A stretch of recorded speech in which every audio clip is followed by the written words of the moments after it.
আমরা সকলেই ঘরের মধ্যে বসে ঘরের মধ্যে বসে টিভি দেখছি, আর পাশের ঘর থেকে আওয়াজ আসছে যে মনে হয় বেড়াল দৌড়দৌড়ি করছে। কিন্তু আমরা কেউ ঘুণ অক্ষরে বুঝতে পারলাম না আমার ভাই তখন ফাঁসির দড়িতে ঝুলছে আর ছটপট ছটপট করছে।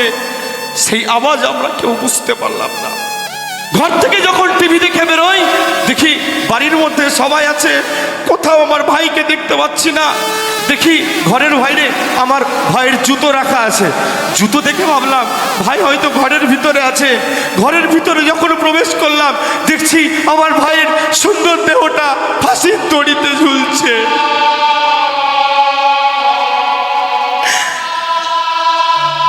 তাই বলছি, ওরে ভাই,